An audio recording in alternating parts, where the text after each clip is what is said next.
সন্ত ৰামপাল গুৰু মহাৰাজ হৈছে এনে এজন মহাপুৰুষ যিজনে নিজৰ সত্য ভক্তি, তত্ত্বজ্ঞান, কৰোণা আৰু সেৱাৰ বলত সমাজত এক নতুন আদৰ্শ বলবৎ কৰিছে।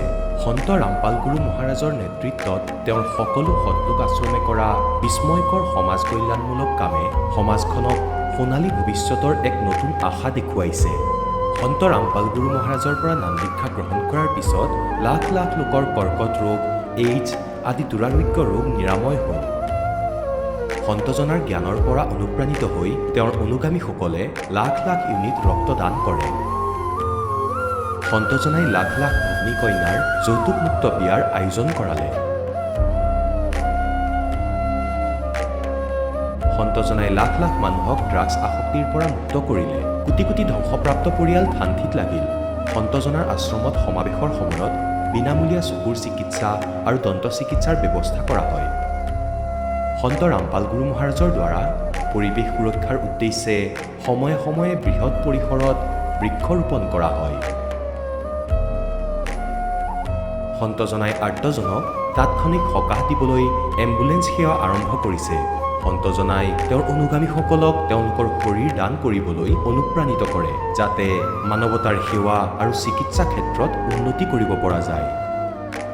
সন্ত ৰামপাল গুৰু মহাৰাজৰ সকলো আশ্ৰমত প্ৰতিদিনে বিনামূলীয়া ধৰ্মভোজৰ আয়োজন কৰা হয়, য'ত প্ৰতিবাৰেই প্ৰতিটো জাতি, প্ৰতিটো ধৰ্মৰ মানুহে একেলগে বহি ভোজন কৰে।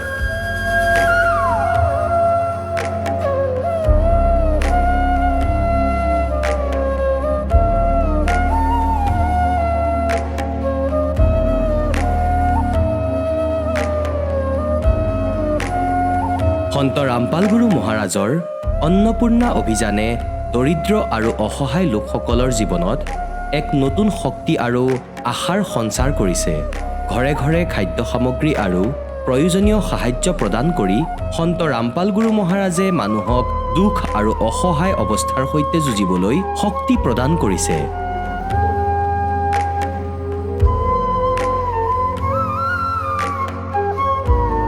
দৰিদ্ৰ লোকসকলৰ বাবে ঘৰ নিৰ্মাণ কৰা সন্ত ৰামপাল গুৰু মহাৰাজৰ অসাধাৰণ কাৰ্যই এনে এক নিদৰ্শন দাঙি ধৰিছে, যি যুগ যুগ ধৰি সন্তজনাৰ উদাৰতা আৰু দয়াৰ প্ৰতীক হিচাপে জনাজাত হৈ ৰ'ব।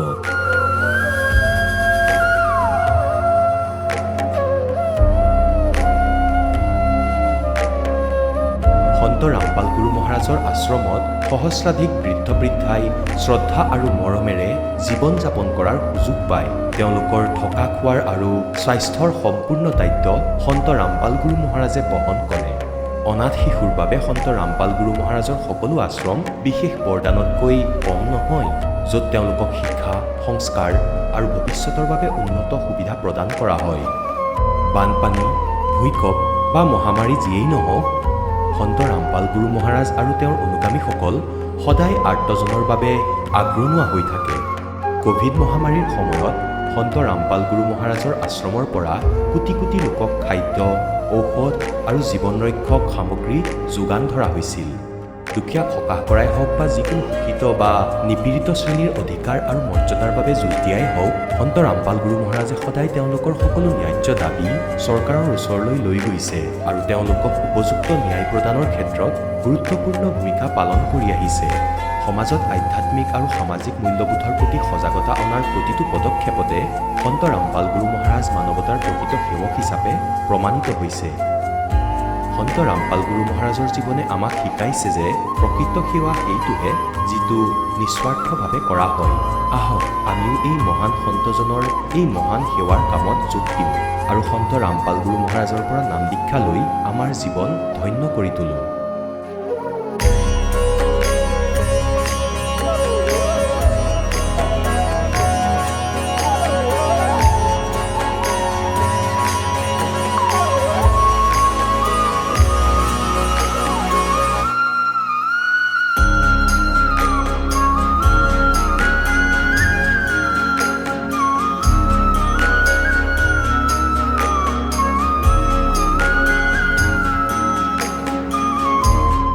আপোনালোকক পৰিয়ালৰ সৈতে সৎলোক আশ্ৰমলৈ আন্তৰিকতাৰে আমন্ত্ৰণ জনোৱা হ'ল।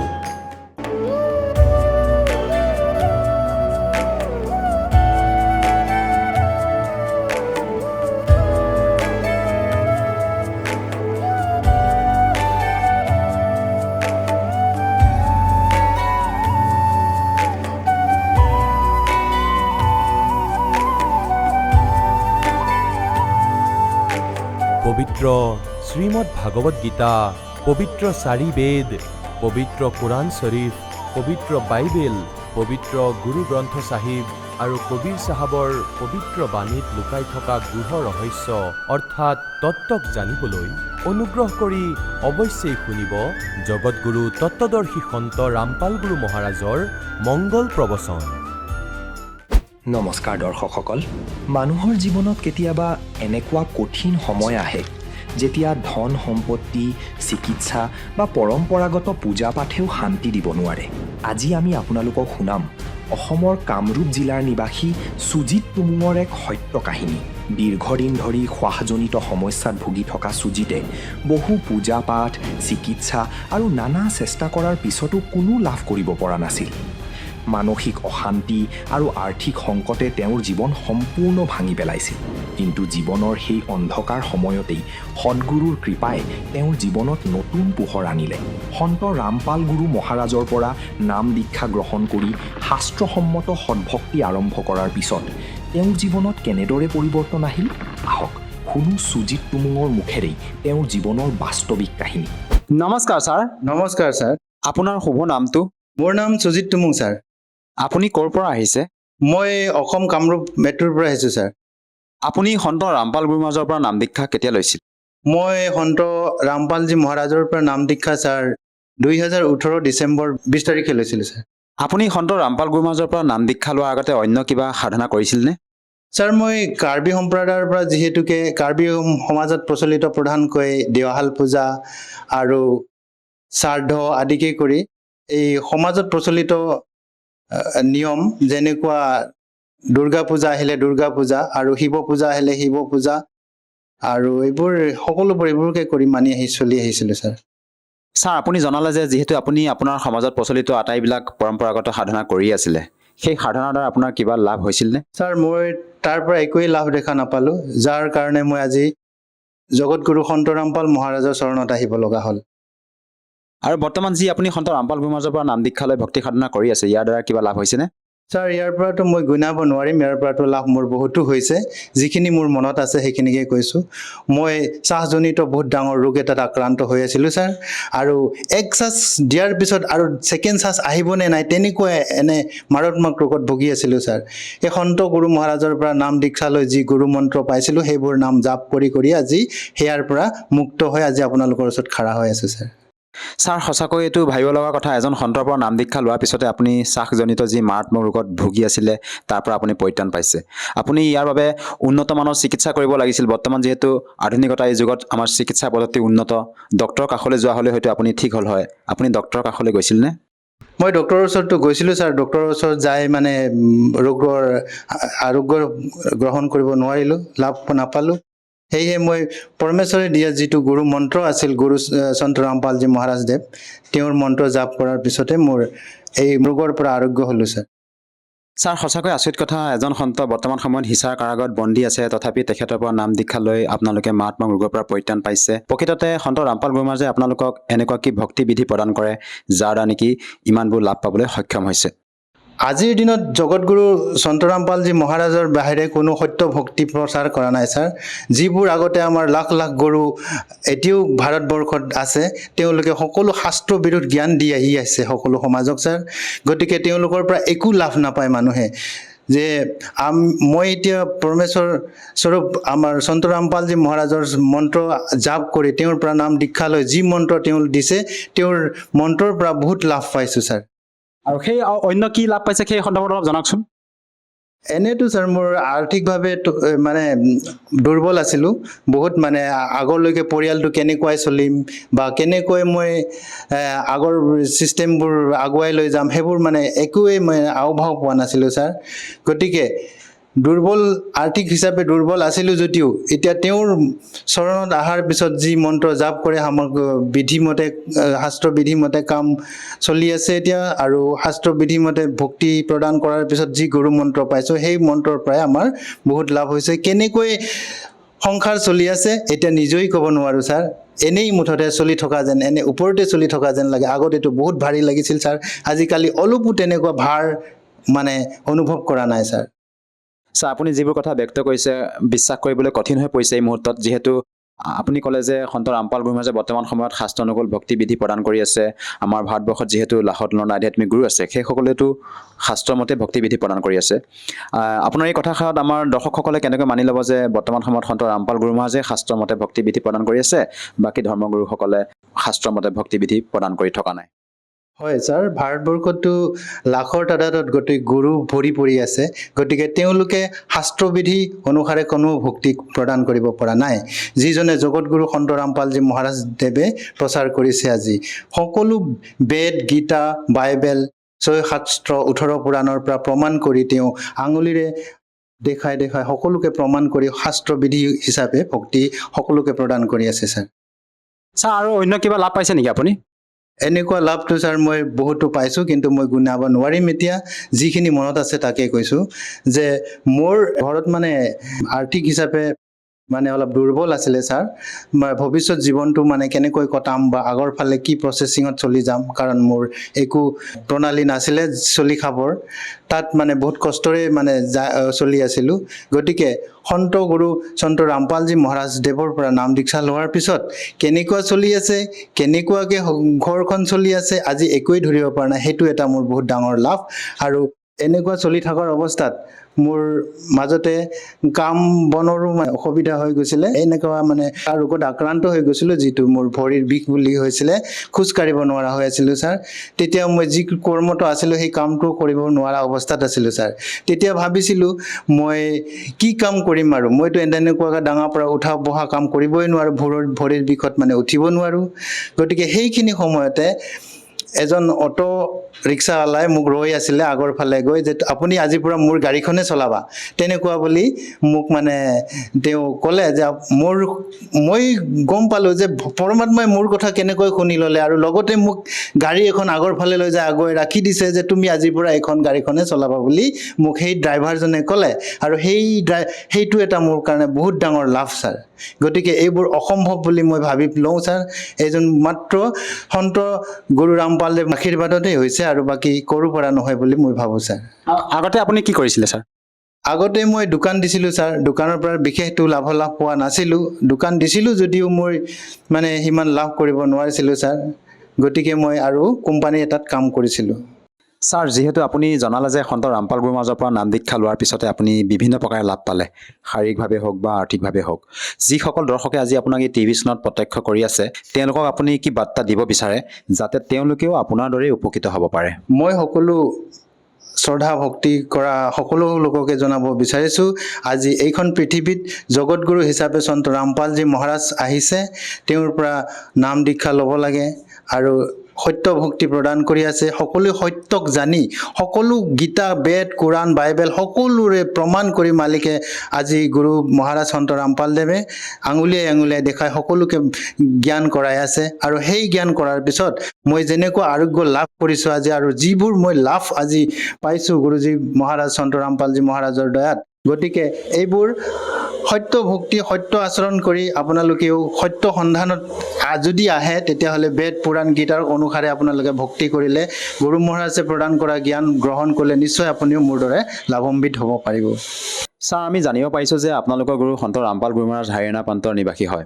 তেনে ক্ষেত্ৰত ছাৰ, যদি কোনো লোকে তেখেতৰ পৰা সহজভাৱে নাম দীক্ষা ল'ব বিচাৰে, কেনেকৈ ল'ব পাৰিব?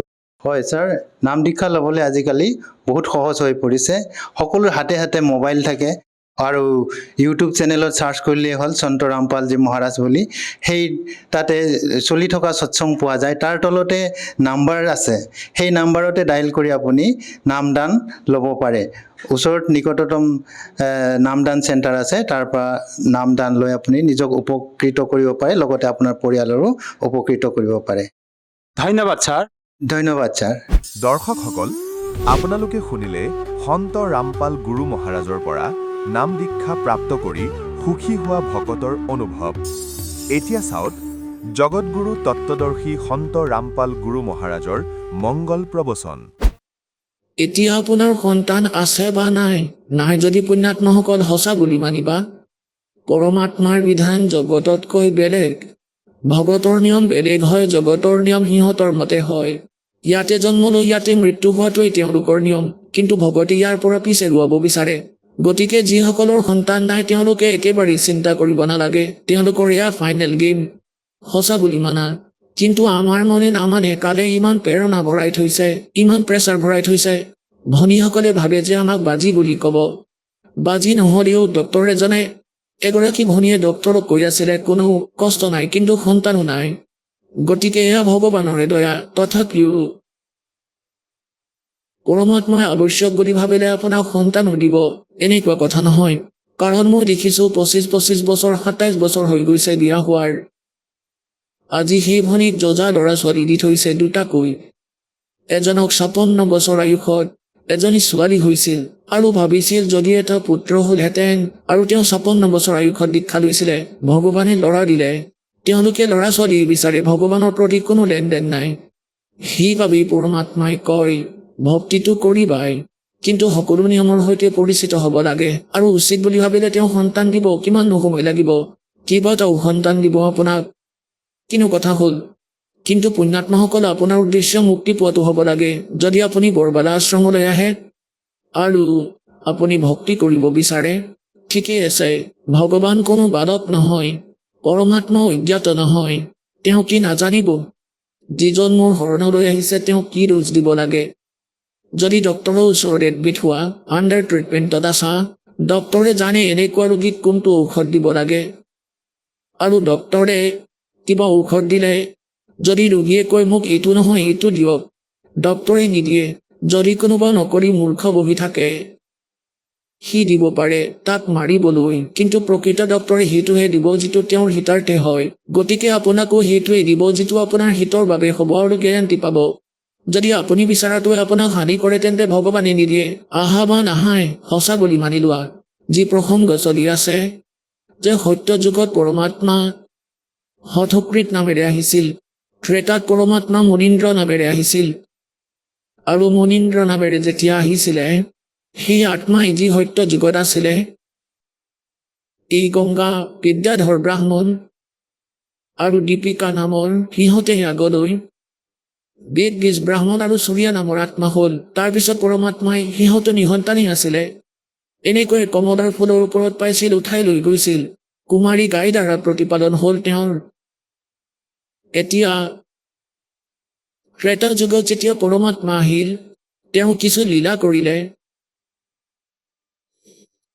কেনেকুৱা লীলা কৰিলে? रे नल नीलयतन कर हार तब सतगुरु से करी पुकार। रे नल नीलयतन कर हार तब सतगुरु से करी पुकार। जा सतरेखा लिखी अपार सिंधु पे सिलाते राणे वाले। जा सतरेखा लिखी अपार सिंधु पे सिलाते राणे वाले। धन धन सतगुरु सत कबीर भक्त की पीड़ मिटाने वाले।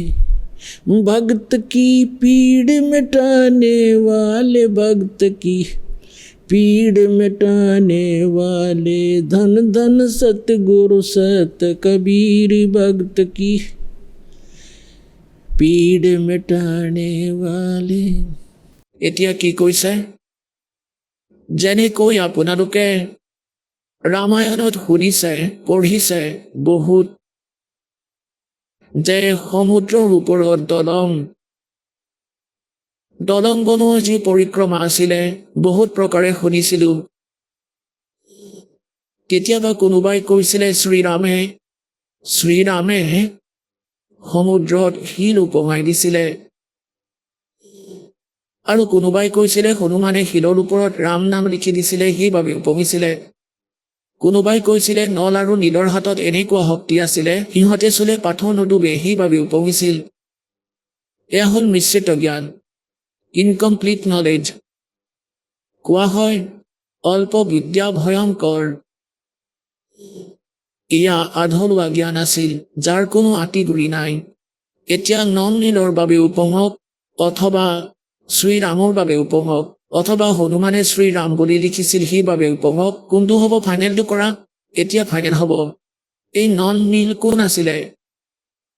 ইহঁত দুয়ো সম্পৰ্কীয় আছিল, দুয়োজন মাহীয়েকৰ পুতেক আছিল, অৰ্থাৎ ইহঁতৰ মাক বায়েক ভনীয়েক আছিল।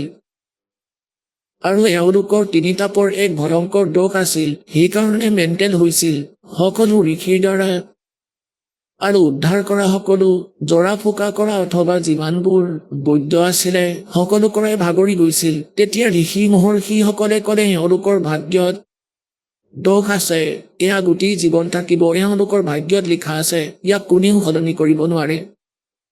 তথাপিও আত্মা পৰমাত্মাৰ ফালে আকৰ্ষিত হৈ থাকি সিহঁত অসন্তুষ্ট নহয় যে মোৰ চিকিৎসা হোৱা নাই, তথাপিও ভাবে যে কেতিয়াবা নহয় কেতিয়াবা ভগৱানে শুনিব জীৱৰ কথা। গতিকে সেই পৰমাত্মা যেতিয়া মুনীন্দ্ৰ নামেৰে আহিছিলে ঋষি ৰূপত, ঋষিসকল নিজৰ নদীৰ ওচৰত নিজৰ আশ্ৰম বনাইছিলে আৰু তালৈ শ্ৰদ্ধালুসকল গৈছিল, তেওঁলোকৰ আশীৰ্বাদ লৈছিলে, জ্ঞান সুধিছিলে। পৰমাত্মায়ো তাত সৎসংগ কৰিছিলে, মুনীন্দ্ৰ নামেৰে আহিছিলে। নল আৰু নীলে গম পালে যে এনেকুৱা কোনোবা সন্ত আছে যাৰ ওচৰলৈ গ'লে সকলো দুখ দূৰ হয়। আৰু বহুতো বৃদ্ধ বয়সস্থ ৰোগী অথবা জিজ্ঞাসুসকল গৈছিলে। সেই নল আৰু নীলো গুচি গ'ল। নল আৰু নীলে গৈ যেতিয়াই পৰমাত্মাৰ চৰণত প্ৰণাম জনালে আৰু পৰমাত্মা কবিৰদেৱ মুনীন্দ্ৰদেৱে আশীৰ্বাদ দিলে, দুয়োটাই সুস্থ হ'ল। তেওঁলোকেতো গমেই পোৱা নাছিলে তেওঁলোকৰ এনেকুৱা বেয়া অৱস্থা হৈছিলে, চকুৰ অৱস্থা বেয়া আছিলে, মুখেৰে লেলাউটি পৰি আছিলে, এনেকুৱা স্থিতি আছিল সিহঁতৰ, মেণ্টেল হৈ গৈছিলে, চকু বেকা হৈ আছিলে। দুয়োটাই সুস্থ হ'ল। যি মানসিক ৰোগ আছিল আৰু শাৰীৰিক সকলো শেষ হ'ল। তেতিয়া মুখৰ ফালে চাই থাকিল আৰু ক'লে, ভগৱান দাতা আপুনি ক'ত লুকাই আছিলে, আপুনি ক'ত লুকাই আছিলে, আমি সকলোতে বিচাৰি ফুৰিলো, আমি সকাহ পোৱা নাছিলো। আৰু থিয় হৈ ক'ব ধৰিলে, চাওক আমি সুস্থ হলো, এয়া ভগৱান আহিছে, তেওঁ সৰ্বশক্তিমান পূৰ্ণ পৰমাত্মা, এই মহৰ্ষি ভগৱানৰেই স্বৰূপ। সিহঁতে দীক্ষা পৰমাত্মাৰ পৰা দীক্ষা ল'লে, তাৰপিছত সেৱা কৰিব ধৰিলে। বয়সস্থ বৃদ্ধবোৰৰ শুশ্ৰূষা কৰিব ধৰিলে, ৰোগীবোৰৰ শুশ্ৰূষা কৰিব ধৰিলে, বাচন ধুবলৈ কাপোৰ ধুবলৈ লৈ যায় হাতযোৰ কৰি, কাৰণ সৎসংগত কোৱা হয় এই শুশ্ৰূষায়ো আপোনাক বহুত পুণ্য দিয়ে। পুণ্যাত্মাসকল, আমাৰ যি পাপ সেয়া কেইবা প্ৰকাৰে হয়। যেনে ধৰক কাপোৰত মলি হ'লে তাত কেইবা প্ৰকাৰৰো মল লাগে। তাৰে কিছুমান মহিলা এনেকুৱা হয় কেৱল পানীৰে ধুলেই সকলো চাফা হয়, যেনে ধৰক মাটি লাগিলে, ধূলি লাগিলে। আৰু কিছুমান মহিলা এনেকুৱা থাকে যি চাবোন প্ৰয়োগ কৰিলেহে চাফা হয়। আৰু কিছুমান মহিলা এনেকুৱা হয় ড্ৰাই ক্লিন কৰিলেহে চাফা হয়, তাৰ বিকল্প নাথাকে। গতিকে আমি এনেকৈয়ে যুগ যুগ ধৰি নিজৰ অন্তঃকৰণ ৰূপী কাপোৰক এনেকৈ লেতেৰা কৰি থৈছো। সেই মন্ত্ৰ জপ কৰিলে কিছুমানে সোনকালে আৰাম পায়। গতিকে লেতেৰা অলপ লেতেৰা আছিলে সেইবাবে সোনকালে চাফা হ'ল। কিছুমানৰ বেছি আছে, গতিকে সকলো ট্ৰিটমেণ্ট কৰিব লাগিব। সেইবাবে কিছুমান পাপ এনেকুৱা যি শুশ্ৰূষা কৰিলেহে কটা যাব। হাতেৰে শুশ্ৰূষা কৰিলে, ৰুটি বনালে, বাচন চাফা কৰিলে, ঝাৰু মাৰিলে, মেঘ পাৰিলে, চেষ্টা কৰক। যদি কোনোবাই কৰিব নিদিয়ে ক'ব মই কৰিম, সেইটো বেলেগ কথা। আপোনাৰ উদ্দেশ্য থাকিব লাগে যে আমিও সেৱা কৰিব বিচাৰো ভগৱানৰ কম বেছি, তাৰ পৰা আপোনাৰ বহুত লাভ হ'ব। আৰু দ্বিতীয়টো হ'ল যে সৎসংগ শুনিলে জ্ঞানযজ্ঞও হয়, ইয়াৰ দ্বাৰাও কিছু পাপ আপোনাৰ নাশ হ'ব। সন্তৰ দৰ্শন কৰিলে কিছু প্ৰকাৰৰ পাপ আপোনাৰ নাশ হ'ব, আন উপায় নাই। আৰু অন্য প্ৰকাৰৰ যি ঘোৰ পাপ আছে মন্ত্ৰৰে চাফা হ'ব। গতিকে মন্ত্ৰৰে যিসকল চাফা হ'ব, মৰি শেষ হ'ব, পাপ কটা যাব। যি আপোনাৰ সেৱা আৰু দানৰ পৰা কটা যাব সেয়া মন্ত্ৰৰে, যিবোৰ মন্ত্ৰৰে কটা যাব মন্ত্ৰৰে কটা যাব। আৰু যিবোৰ দানেৰে কটা যাব লাগে দানেৰেই কটা যাব, মন্ত্ৰৰে কটা নাযায়। গতিকে এই সকলোবোৰৰে সামূহিক এই সকলোবোৰ লগ কৰিলেহে আপুনি চাফা হ'ব, পাপ ৰহিত হ'ব পাৰিব, ভক্তিযুক্ত হ'ব পাৰিব। গতিকে এইবোৰ ক্ৰিয়া কৰিব লাগে আৰু শ্ৰদ্ধাৰে কৰক। গতিকে পৰমাত্মাই গম পাইছিলে, সেইবাবে সিহঁতক কৈছিলে পুত্ৰসকল বাচন চাফা কৰিবা, আৰু বৃদ্ধ সেৱাদাৰ যিসকল ভগত সিহঁতৰ কাপোৰ চাফা কৰিবা। তোমালোকে বহুত পুণ্য পাবা। তোমালোকৰ কিছুমান পাপ এনেকৈ কটা যাব। সিহঁত দৃঢ় হ'ল, কিয়নো क्योंकि गुरु वचन पर डट गए फंद 84 के। সিহঁত নিশ্চিত হ'ল যে গুৰুদেৱে যি কৈছে সেইটোৱেই কৰিম, নহ'লে আমাৰ ওপৰত আৰু বিপদ আহিব। সিহঁতে কাপোৰবোৰ লৈ যায়, বৃদ্ধসকলৰ কাপোৰ লৈ গৈ ধুৱে, বাচনবোৰ লৈ গৈ ধুই আনে, বহি চৰ্চা কৰে সিহঁতে। আগতে এনেকৈ আছিল, চাবোনটো নাছিলেই, পানীৰে ধুইছিলে বাচন। 8 ঘণ্টা সেইবোৰ তিয়াই থব লাগিছিলে, তাৰপিছত চফা কৰিব লাগিছিল। এনেকুৱা আছিল। বাচনবোৰ তিয়াই সিহঁতে বহিছিলে বৃক্ষৰ তলত, নদীৰ ওচৰত। সেইফালে পানীৰ সোঁতত কিছু বাচন উটি গৈছিলে। সিহঁতে নাজানিছিলে। তাতে বহি সৎসংগলৈ যোৱাসকলৰ লগত চৰ্চা কৰি থাকে আৰু নিজৰ দুখৰ দিনাৰ কথা মনত পেলায় যে চাওক, সকলোৱে কৈ দিছিলে এই ৰোগ কেতিয়াও নাশ নহয় বুলি, সদায় ভুগিব লাগিব এয়া। কিন্তু চাওক, ভগৱানৰ দৰ্শন আশীৰ্বাদ পাই আমি সুস্থ হৈ গলো। এওঁতো পৰমাত্মা, আমাৰ ভাগ্য উদয় হ'ল। এনেদৰে চৰ্চা কৰি থাকোঁতে সেইফালে আধা বাচন উটি যায়, সিহঁতে গমেই নাপায়। সিহঁত ইমান শিক্ষিত নাছিলে, গণিব নাজানিছিলে, আৰু যিখিনি বাকী থাকে সেইখিনি ধুই মাজি আনি থৈ দিয়ে। এনেকৈ কাপোৰখিনি কৰে, কিছু বৈ যায়। গতিকে যিসকলে নিজৰ বাচন কাপোৰ বিচাৰি নাপায়, সিহঁত দুখী হৈ যায় আৰু কয় যে নন্দীল, তোমালোকে সেৱা কৰিব নালাগে দিয়া আমাৰ, কিয়নো আমি কেৱল 4-5 দিনহে থাকিবলৈ আহিছো। বাচন ক'ৰ পৰা আনিম, কাপোৰো বেলেগ নাই। সিহঁতক কয় ঠিক আছে, আমি ধ্যান ৰাখিম। আকৌ একেই কৰে। তাৰপিছত গুৰুদেৱক কৈ দিলে এদিন যে মহাৰাজদেৱ আপোনাৰ সেৱাদাৰ ভগত, এওঁলোক ভাল আত্মাই হয়, কিন্তু সিহঁত সৰল, আৰু আন যিসকল সেৱাদাৰ যায় সিহঁতে আহি কয়, ইহঁতে কথা পাতিবলৈ ধৰে, ধ্যান নিদিয়ে, তাৰপিছত বৈ যায় সকলোবোৰ। কৈছো আমি বহুবাৰ। সিহঁতে ক'লে গুৰুদেৱ, ইহঁতক কওক আমাৰ সেৱা কৰিব নালাগে, আমাৰ আন কাপোৰ নাই, কাপোৰবোৰ উটি গ'ল। এনেকুৱা হ'ল। তেতিয়া পৰমাত্মাই ক'লে, পুত্ৰ, তোমালোকে বাদ দিয়া, সেৱা কৰিব নালাগে, বেলেগ সেৱা কৰা। তেতিয়া সিহঁতে চৰণত পৰি গ'ল, ক্ষমা বিচাৰিলে যে গুৰুদেৱ আমাৰ পৰা সেৱা কাঢ়ি নল'ব।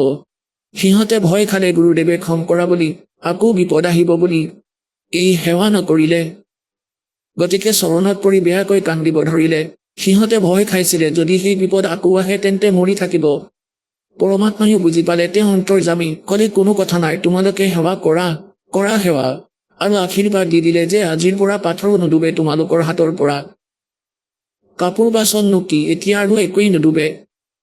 গতিকে পৰমাত্মাই সেই আশীৰ্বাদ দি দিলে। আগতে কাঁহৰ ধাতু আছিলে, তাৰে থালি বাচন বনাইছিল, আৰু সেয়া পানীত ডুবে, নুডুবাকৈ নাথাকেই। পৰমাত্মাই আশীৰ্বাদ দিয়াৰ পিছত সেই কাঁহৰ ধাতু, তাৰ বাচন বৰ্তনো পানীত নুডুবা হ'ল, যদিও তাত বস্তু ভৰি থাকে।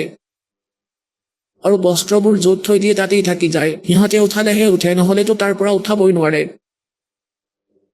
আন লগতে চেষ্টা কৰিছিলে, এখন কাপোৰ 3জন মানে ধৰে, তথাপিও উঠাব নোৱাৰে, কিন্তু সিহঁতে ধৰিলেই উঠি আহে। তেতিয়া সিহঁতে ক'লে গুৰুদেৱে ইহঁতক শক্তি দি দিলে, যাদু দি দিলে ইহঁতৰ হাতত। দাসৰ কোৱাৰ ভাৱ এইটো যে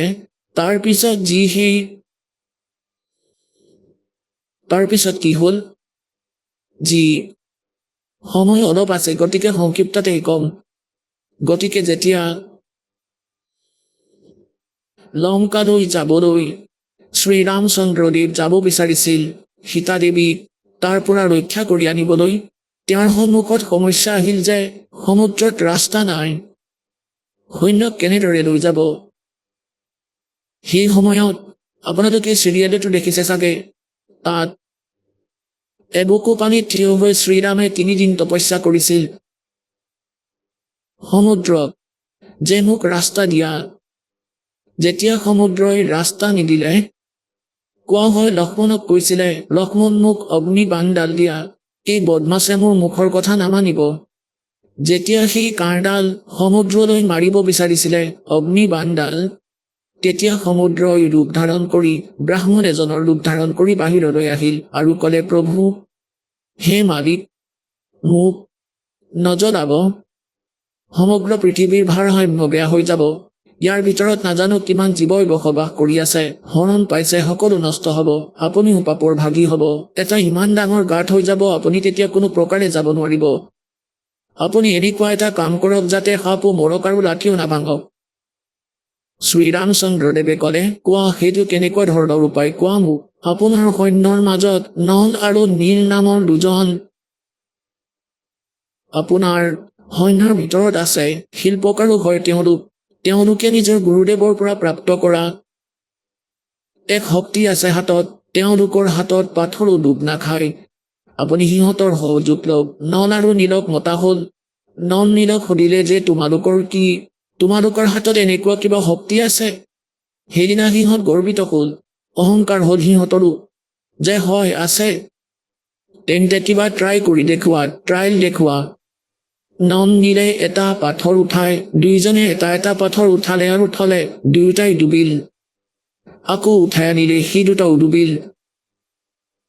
সিহঁত দুবিধাত পৰিল যে কি হ'ল আজি আমাৰ লগত। সিহঁতৰ মনলৈ এইটো ভ্ৰম আহিল, সিহঁতৰ মনত অহংকাৰ আহিল যে যদি আমি গুৰুদেৱক প্ৰাৰ্থনা জনাওঁ তেন্তে ভাবিব যে ইহঁতে শক্তি আনৰ পৰা লয়, ইহঁতৰ নাই। মানে সিহঁতৰ মনত এনেকুৱা দোষ গুৰুদেৱৰ প্ৰতি আহিল।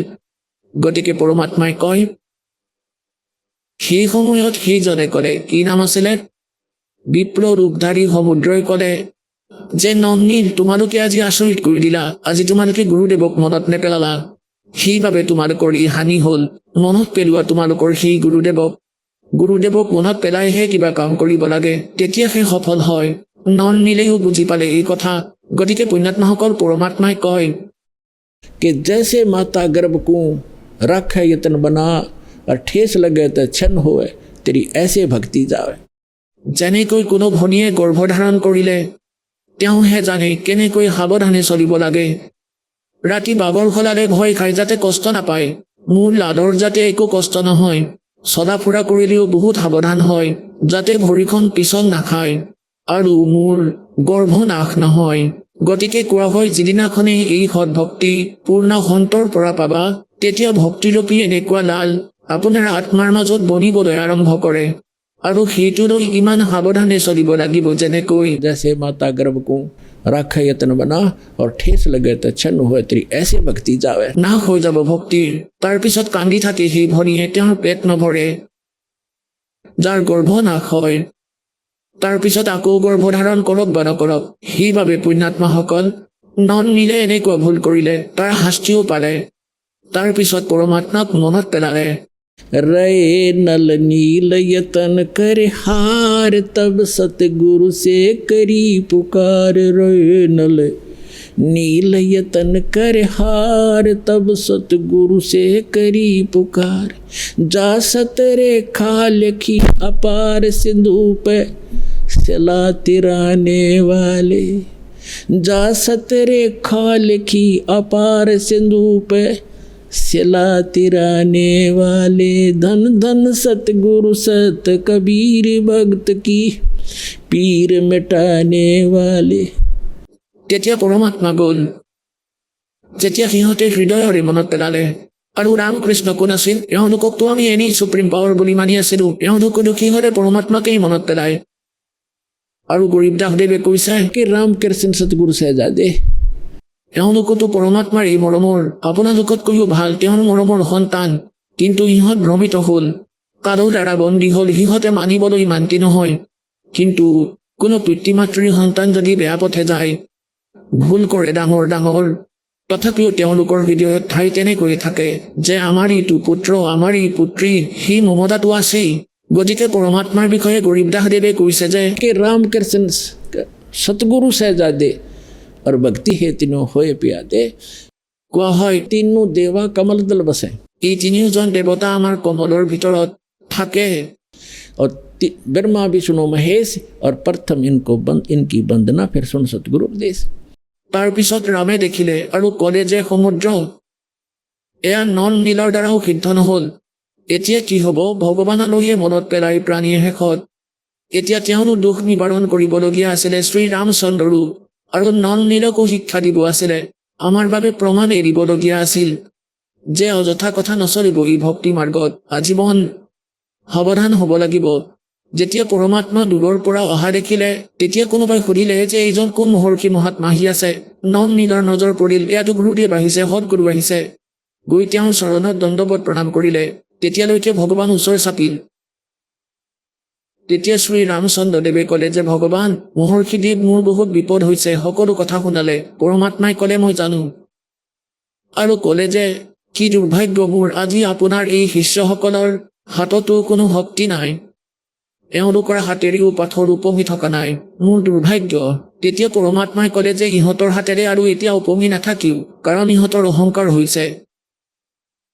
তেতিয়া শ্ৰী ৰামচন্দ্ৰই ক'লে যে মোৰ কি হ'ব এতিয়া? পৰমাত্মাই ক'লে দি আছো উপায়। পৰমাত্মাই হাতত এডাল লাঠি লৈ আছিলে ভাঁজ থকা, ক'লে যে মোৰ লগত আহা এতিয়া।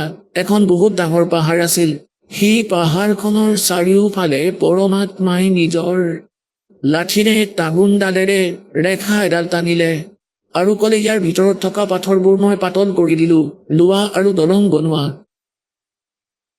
তেতিয়া সেই পাথৰবোৰ উপঙিছিল ভাইহঁত। এতিয়ালৈকে কৈ আছিলে ৰামেও উপঙাই দিছিলে, নন্দিলে উপঙাই দিছিলে। কোনোবাই কয় হনুমানে ৰাম বুলি লিখিছিল, সেইবাবে উপঙিছিল। হনুমানে কেৱল নিজৰ দৈনিক ক্ৰিয়াহে কৰিছিলে, তেওঁতো পাথৰত এনেই লিখিছিলে ৰাম বুলি, ৰাম ৰাম, যাতে সন্মুখৰজনে দেখে। কাৰণ ভক্তি কৰিলে মন্ত্ৰ কাম কৰিয়েই কৰিব লাগে। গতিকে ৰাম নাম জপ নাছিল তেওঁৰ।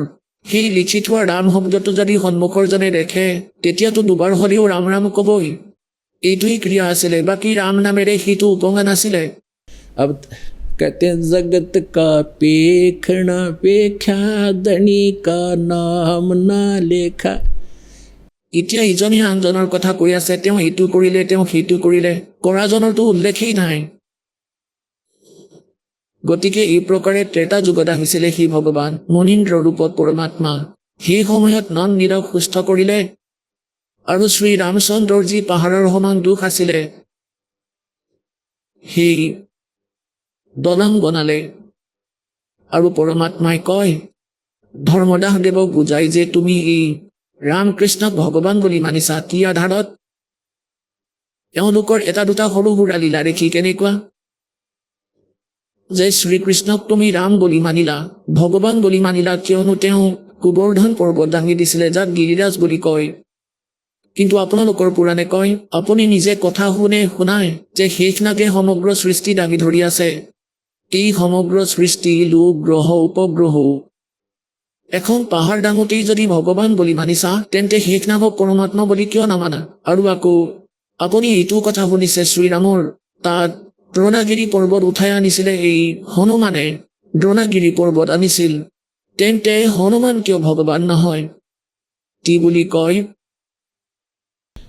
के गोवर्धन श्री कृष्ण धारो और द्रोणगिरी हनुमंते, शेष नाग सब सृष्टि उठारा इनमें कौन भगवंते। আকৌ কি কৈছে? কোৱা হয় समुद्र पाट लंका गयो वो सीता को भरता रे, और अगस्त ऋषि ने ये सातों पी लिए इनमें कौन करता रे। এজন আগষ্ট নামৰ ঋষি আছিল, তেওঁৰ এনেকুৱা সিদ্ধি আছিল যিজনে এঘোটত 7 সমুদ্ৰ পি খাইছিল, খালী কৰি দিছিলে। যেতিয়া প্ৰাৰ্থনা জনালে তাৰ পিছতহে এৰি দিছিলে। গতিকে পৰমাত্মাই কয় তুমি মানা যে শ্ৰী ৰামচন্দ্ৰদেৱে সমুদ্ৰৰ দলং বনালে, সেইবাবে ভগৱান বুলি মানিলা। কৈছে আগষ্টৰ ঋষিয়েতো 7খন সাগৰ পি খাইছিলে, কিয় ভগৱান বুলি নামানা? আকৌ काटे बंधन विपत में कठिन कियो संग्राम, चिन्हो रे नर प्राणिया ये गरुड़ बड़ो के राम। ओए होए কৈছে তোমালোকৰ ভগৱান শ্ৰী ৰামচন্দ্ৰদেৱ, যাক তুমি ভগৱান বুলি মানা, তেওঁক নাগে আবদ্ধ কৰিছিলে সমগ্ৰ সৈন্যৰ সৈতে, আৰু গৰুৰে আহি তোমালোকৰ ভগৱানৰ বান্ধ ছিঙিছিলে শ্ৰীৰামৰ। গতিকে গৰুৰ ডাঙৰ হ'ল নে শ্ৰীৰাম ডাঙৰ হ'ল? অলপতো বুদ্ধিৰে কাম কৰা। भजन करो उस रब को जो दाता है कुल सबका, भजन करो उस रब को जो दाता है कुल सबका। সেয়া হ'ল কবিৰ ইজ গড। धारणक रूप रहा करतार अनंत कोट ब्रह्मांड का, एक रति नहीं भार, और सतगुरु पुरुष कबीर है ये कुल के सर्जनहार। हम सुल्तानी नानक तारे दादू को उपदेश दिया, जात जुलाहा भेद नहीं पाया वो काशी माए कबीर हो। बोलो सतगुरुदेव।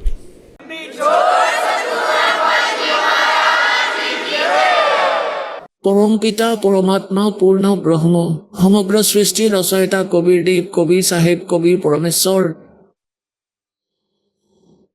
তেওঁ আমাৰ দুখ বুজোতা, আমাৰ পিতা, আমাৰ জনক। হাতীৰ পৰা পৰুৱালৈকে, প্ৰজাৰ পৰা ৰজালৈকে, আৰু দেৱৰ পৰা মহাদেৱলৈ, আৰু ইন্দ্ৰ অসুৰপতি ইন্দ্ৰৰো তেওঁ সি জনক দুৰ্গা দেৱী আৰু জ্যোতিনিৰঞ্জন ব্ৰহ্ম ক্ষৰ পুৰুষ আৰু অক্ষৰ পুৰুষৰো জনক তেওঁই হয়। অক্ষৰ পুৰুষৰ জন্ম যদিও অচিন্তৰ পৰা হৈছে, অচিন্তও সি পৰমাত্মাৰে কবিৰ চাহেবৰ পুত্ৰ। তেওঁই দিয়া বচনৰ পৰাই অক্ষৰ পুৰুষৰ উৎপত্তি অচিন্তৰ মাধ্যমেৰে হৈছিল। গতিকে পুণ্যাত্মাসকল, আপোনালোক যি লোকত বাস কৰি আছে সেই লোক সঠিক নহয়। এয়া বহুত লেতেৰা স্থান। ইয়াত না কোনোবা আছিল না থাকিব। পৰমাত্মা স্বয়ং আহে এই কালৰ জাল সমাপ্ত কৰিবলৈ, অজ্ঞানতা আঁতৰাবলৈ আৰু আমাক নিজ স্থানৰ বিষয়ে ক'বলৈ, য'ত আমি বাস কৰিছিলো, য'ত কোনো দুখ নাই। ইয়াত কাল ভগৱানে আমাক এই পাঁচ তত্ত্বৰ কাৰাগাৰত শিকলিৰে বন্দী কৰি ৰাখিছে। এই শৰীৰত, কোনোবাক গাধৰ শৰীৰত, কোনোবাক গাহৰিৰ পিঞ্জৰাত, কোনোবাক মানুহৰ পিঞ্জৰাত, এই জীৱক এই শৰীৰ ৰূপী পিঞ্জৰাত আৰু 21 ব্ৰহ্মাণ্ড ৰূপী কাৰাগাৰত বন্দী কৰিছে। ইয়াত কোনো সুখী নহয়। ইয়াৰ প্ৰবন্ধকো সুখী নহয়, যি ব্ৰহ্ম বিষ্ণু মহেশ্বৰক তিনিজন ব্যৱস্থাপক বুলি কয়।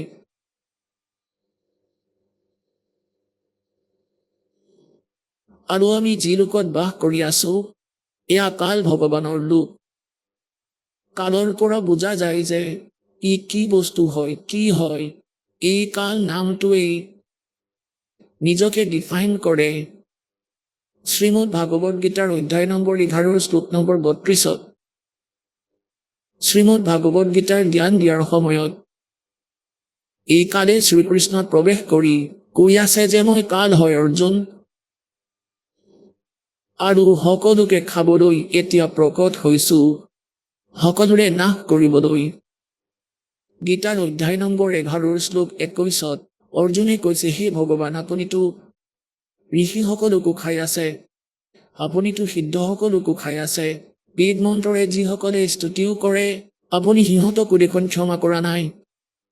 কোনোবা আপোনাৰ দাঁতৰ ফাঁকত লাগি ওলমিছে, কোনোবা আপোনাৰ মুখত প্ৰৱেশ হৈ আছে। তেতিয়া সি কৈছে যে মই কাল হয় ভাই, মই সকলোকে খাবলৈ এতিয়া প্ৰকট হৈছো। পুণ্যাত্মাসকল, তেন্তে শ্ৰীকৃষ্ণ কাল নাছিল। ইয়াৰ আগতে তেওঁ কেতিয়াও নিজকে কাল বুলি কোৱা নাছিলে, পিছতো কোৱা নাই। আৰু এইটো কোৱাটো যে মই এতিয়া প্ৰকট হৈছো, শ্ৰীকৃষ্ণতো আগতেই তাত বিদ্যমান আছিল।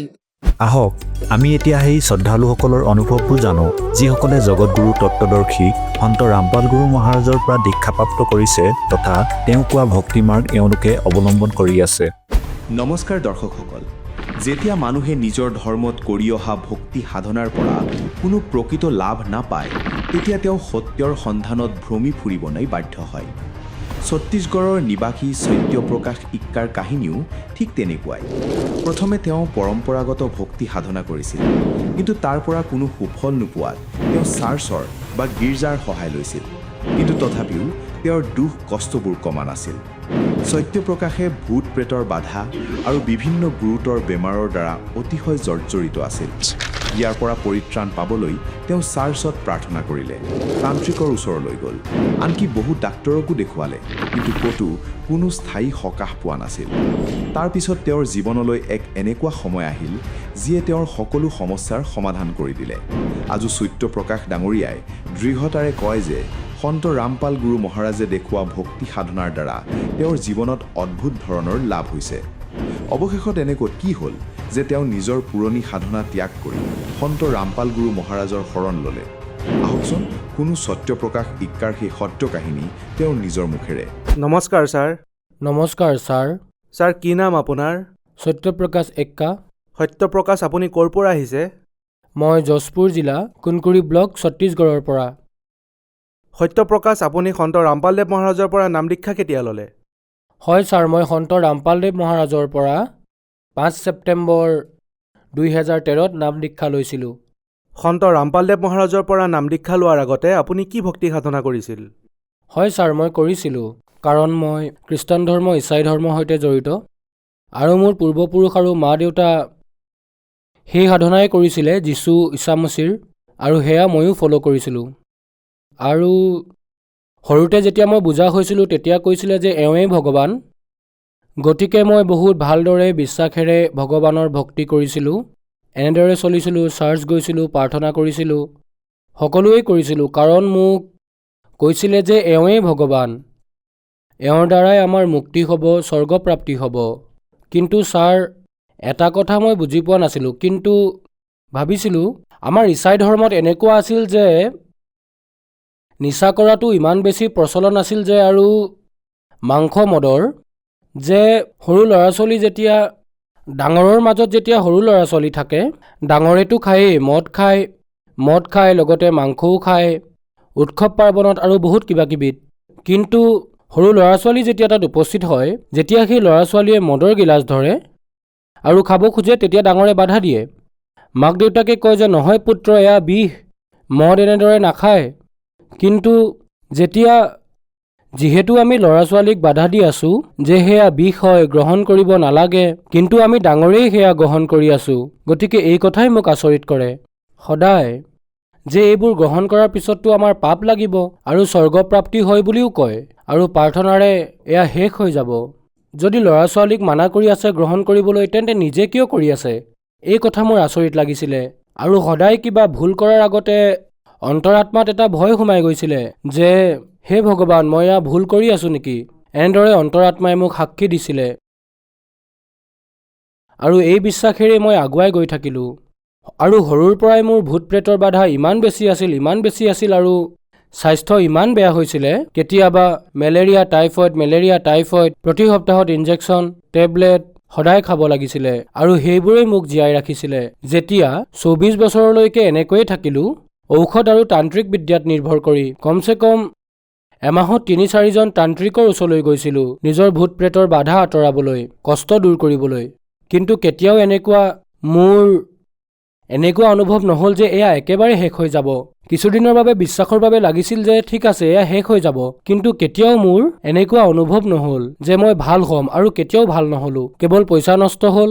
মোৰ দেউতা শিক্ষক, তেওঁ নিজৰ চেলাৰীৰে তান্ত্ৰিক আনিছিলে অ'ৰ ত'ৰ পৰা জাক তাক ধৰি। তেওঁ মোৰ কষ্ট দেখি কোনোবাই 15,000, কোনোবাই 20,000 লৈ যায়, কোনোবাই কুকুৰা, কোনোবাই ছাগলী, সোণ ৰূপ সকলোবোৰ লৈ গ'ল। মোৰ দেউতাই বনোৱা সৰু সুৰা যিটো ঘৰ আছিলে সেইটোও গ'ল।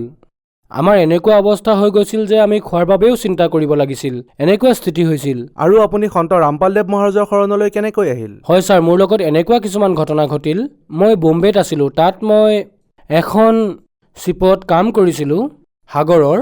মইতো মদ আগৰ পৰাই খাইছিলোঁ, সৰুৰ পৰাই। এনেদৰে খাওঁতে মোৰ ইমান বেছি হৈ গ'ল। মোৰ এজন ভাইটি আছে সন্তোষ দাস নামৰ, ছাপা জিলাৰ, তাৰ পৰাই ফোন কৰিলে। মোৰ বন্ধুক ক'লে যে আমি হাৰিয়ানালৈ গৈ আছোঁ, তাত কোনোবা এজন বাবা আহিছে, যাৰ দ্বাৰা তেওঁৰ পৰা আশীৰ্বাদ ল'লেই দুখ কষ্টবোৰ আঁতৰ হৈ যায়, কিবা কিবি প্ৰাপ্ত কৰিব পাৰি, এনেকৈ ক'লে মোক। তাৰপিছত মই মোৰ বন্ধুৰ সৈতে সতলোক আশ্ৰম গৈ পালোঁ। তাত আমি তাৰ ব্যৱস্থা দেখিলোঁ, বহুত ভাল আছিল। জ্ঞানটো মই সিমান বুজি নাপালোঁ, বাকী তাৰ সকলোবোৰ বস্তু ছিষ্টেমেটিকেলি আছিল। মোৰ ভূত প্ৰেতৰ বাধা আছিল। তালৈ গৈ মোৰ আচৰিত অনুভৱ হ'বলৈ ধৰিছিলে যে ইয়াতে পাখণ্ডবাদ হয় চাগে, এনেকুৱা। কিন্তু মই কষ্টৰ বাবে গৈছিলোঁ, মই ভাল হ'ম বুলি বিশ্বাস কৰি, আৰু ভগত ভায়ে ক'লে মোক মই ভাল হৈ যাম।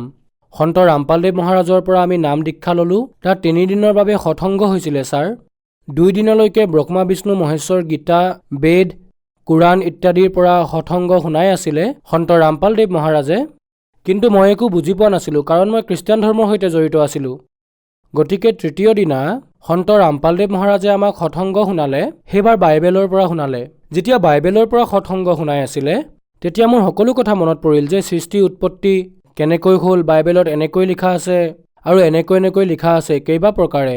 তেতিয়া মোৰ সকলো কথা মনত পৰিল। বাইবেলতো লিখা আছে যে এদিন পিতা পৰমেশ্বৰে এই পৃথিৱীত আহিব আৰু তেওঁৰ ৰাজ্য স্থাপিত হ'ব। তেতিয়া মোৰ সেয়া মনত পৰিল যে এনেকৈ লিখা আছে। আৰু যেতিয়া এইবোৰ দেখিলোঁ, তেতিয়া তৎক্ষণাতে মোৰ মেমৰিত হঠাতে মনত পৰিল এনেদৰে আৰু মোৰ মনত পৰিবলৈ ধৰিলে আৰু ক'লে যে তোমাৰ লগত যি ঘটনা ঘটিছিল 2009ত মুম্বাইত কোঠালিৰ ভিতৰত সেই দৃশ্য মনত পেলোৱা।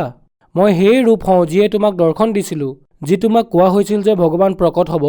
তুমি যি মোৰ ৰূপ দেখিছিলা, মই সেয়াই তোমাৰ সন্মুখত জীৱিত ৰূপত সৎসংগ শুনাই আছোঁ, মোক চিনি পোৱা।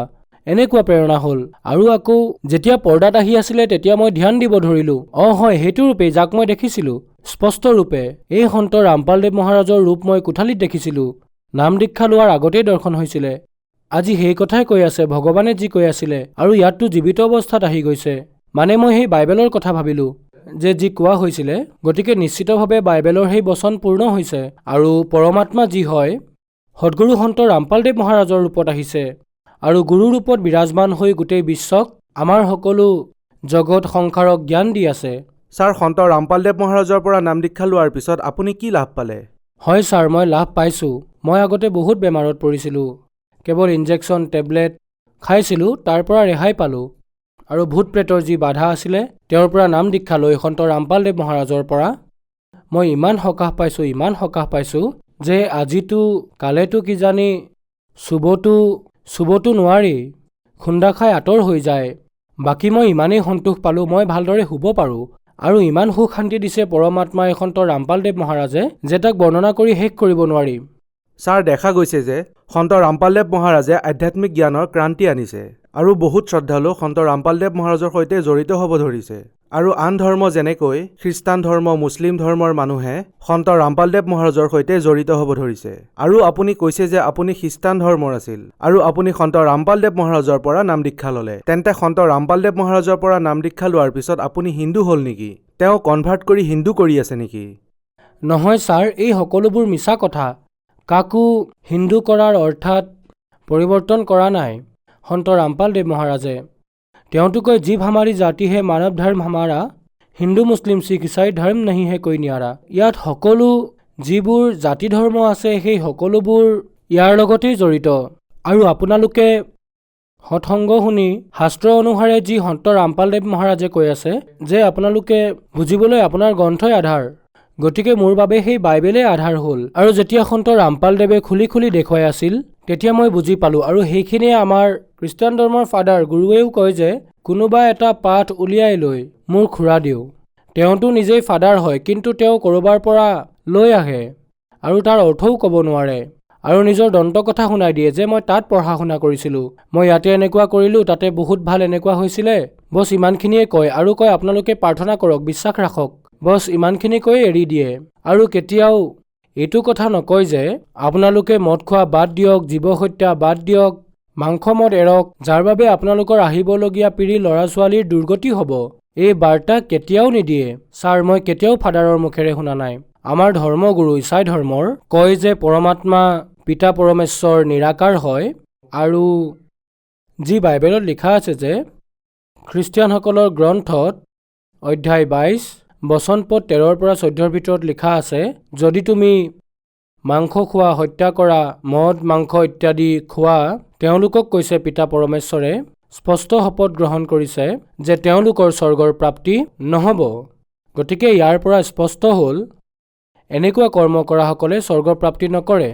আৰু সন্ত ৰামপালদেৱ মহাৰাজে যি কৈ আছে সেয়া শাস্ত্ৰ অনুসাৰে হয়, যাৰ দ্বাৰা সকলোৱে স্বৰ্গ প্ৰাপ্তি কৰিব পাৰে। আৰু যি আজি মই মানি আছোঁ, মানুহে কয় মই হিন্দু ধৰ্মলৈ পৰিৱৰ্তন কৰিলোঁ, মিছা কথা। সন্ত ৰামপালদেৱ মহাৰাজে ধৰ্ম পৰিৱৰ্তন কৰাই থকা নাই।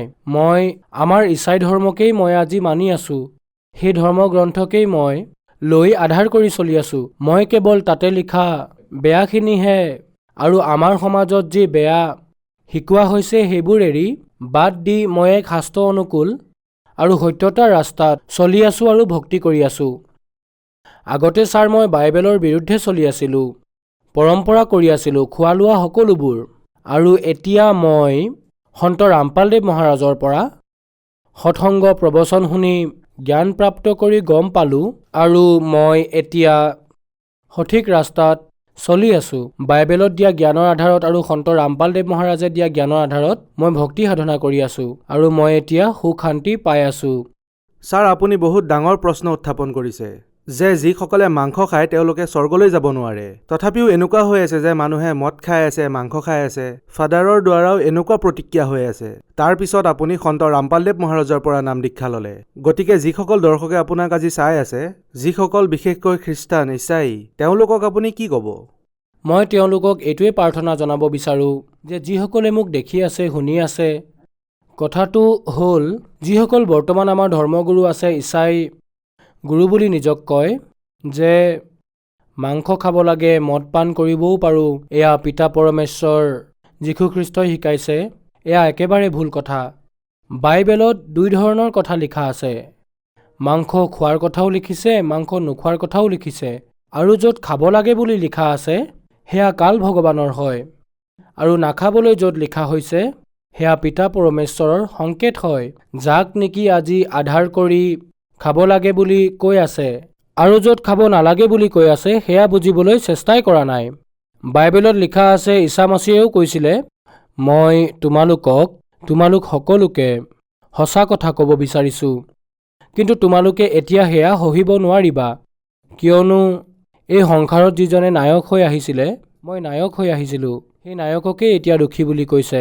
ঈশা মছিহে কৈছিলে, সন্তক নায়ক বুলি কৈছিলে, কাৰণ তেওঁ পৰমাত্মাৰ বিষয়ে সঁচাটো ক'ব বিচাৰিছিলে, কিন্তু তেওঁক দুখী বুলিয়েই সাব্যস্ত কৰা হৈছিলে। সেইবাবেই তেওঁ কৈছিলে, নায়কক দুখী বুলি সাব্যস্ত কৰিছে। গতিকে মই এতিয়া ইয়াৰ পৰা যাব লাগিব। মই যোৱাৰ পিছত আৰু মই ইয়াৰ পৰা যোৱাৰ পিছত যিজন সত্য আত্মা আহিব, তেওঁৱেই পূৰ্ণ সত্যলৈ লৈ যাব আৰু সকলোকে সমগ্ৰ বিশ্বক কল্যাণ কৰাব। তেওঁৱেই আজি এই সংসাৰত জগতগুৰু সন্ত ৰামপালদেৱ মহাৰাজৰ ৰূপত প্ৰকট হৈছে, আৰু তেওঁৱেই হৈছে পূৰ্ণ গুৰু আৰু তেওঁৱেই পূৰ্ণ স্বয়ম্ভু। তেওঁৰ দ্বাৰাই সমগ্ৰ সংসাৰৰ কল্যাণ হ'ব। আৰু ইছাই ধৰ্মৰ যিসকলে ভাবে যে আমাৰ ঈশা মছিহৰ দ্বাৰাই আমাৰ কল্যাণ হ'ব, সেইটো একেবাৰে মিছা কথা। সেই যে বাইবেলত লিখা আছে যে এদিন সেই পিতা পৰমেশ্বৰৰ আগমন হ'ব আৰু পিতা পৰমেশ্বৰৰ ৰাজ্য স্থাপিত হ'ব, সেয়া যি আছে সেয়া সন্ত ৰামপালদেৱ মহাৰাজৰ দ্বাৰাই হ'ব। আৰু সেই পিতা পৰমেশ্বৰ, যাক কবিৰ পৰমাত্মা বুলি কয়, যি সকলো বাইবেলত লিখা আছে, বেদত লিখা আছে, গীতাত লিখা আছে, কোৰাণত যি লিখা আছে, সেই পৰমাত্মাৰ নাম কবিৰেই হয়, আৰু তেওঁৱেই পূৰ্ণ পিতা পৰমেশ্বৰ, আৰু তেওঁৱেই আজি সন্ত ৰামপালদেৱ মহাৰাজৰ শৰীৰত প্ৰকট হৈ সমগ্ৰ বিশ্বক জ্ঞান দি আছে, আৰু তেওঁৰ দ্বাৰাই সমগ্ৰ বিশ্বৰ কল্যাণ হ'ব। ছাৰ, আপুনি কৈছে যে ধৰ্মৰ হলি বুকছ অৰ্থাৎ সৎ গ্ৰন্থত সন্ত ৰামপালদেৱ মহাৰাজে প্ৰমাণিত কৰি কৈছে যে কবিৰ চাহেবেই ভগৱান। গতিকে বাইবেলতো লিখা আছে নেকি যে কবিৰ চাহেবেই ভগৱান হয়, পৰমাত্মা হয়? হয় ছাৰ, অৰ্থডক্স জইচ বাইবেলত অধ্যায় 35, 36, 37 বচন নম্বৰ আয়ুব গ্ৰন্থৰ বচন নম্বৰ 5 আজি বৰ্তমানত যি আছে তাতে কেৱল সৰ্বশক্তিমান বুলি লিখিছে, আৰু তাতে স্পষ্ট কৰি দিছে যে সেই সৰ্বশক্তিমান পিতা পৰমেশ্বৰ কবিৰ হয়। কবিৰ লিখা আছে, আমি দেখিছোঁ, পঢ়িছোঁ সেয়া। ছাৰ, সন্ত ৰামপালদেৱ মহাৰাজৰ পৰা নাম দীক্ষা কেনেকৈ ল'ব পাৰি? হয়, সন্ত ৰামপালদেৱ মহাৰাজৰ পৰা নাম দীক্ষা আজি টিভিৰ মাধ্যমেৰে, য'ত সন্ত ৰামপালদেৱ মহাৰাজৰ সৎসংগ প্ৰবচন চেনেলত ৰাতিপুৱা গধূলি আহে, তাত তলত হালধীয়া শাৰী আহে, তাত মোবাইল নম্বৰ আশ্ৰমৰ, সতলোক আশ্ৰমৰ দিয়া হয়, যি নম্বৰক ডায়েল কৰি যোগাযোগ কৰি তাৰ পৰা নাম দীক্ষা লোৱাৰ আধাৰ বনাব পাৰে। সন্ত ৰামপালদেৱ মহাৰাজৰ দ্বাৰা লিখা কিতাপ জ্ঞান গংগা, জীৱনৰ সুগম পথ, গীতা তোমাৰ জ্ঞান অমৃত পঢ়ি সেইখনতো নিজৰ সৎগ্ৰন্থক জনাৰ আধাৰ আছে। সকলো ধৰ্মগ্ৰন্থৰ সাৰমৰ্ম দিয়া আছে। তাৰ পৰাও বুজি লৈ আৰু মোবাইল নাম্বাৰ ডায়েল কৰি আধাৰ বনাই নাম দীক্ষা ল'ব পাৰে। ধন্যবাদ ছাৰ। নমস্কাৰ ছাৰ।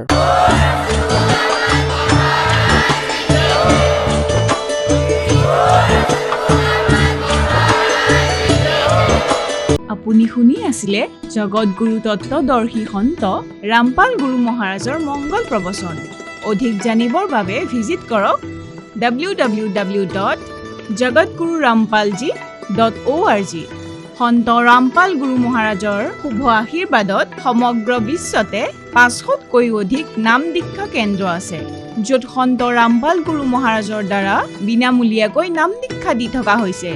আপোনাৰ ওচৰৰ নাম দীক্ষা কেন্দ্ৰৰ ঠিকনা জানিবলৈ সম্পৰ্ক কৰক 7082208528।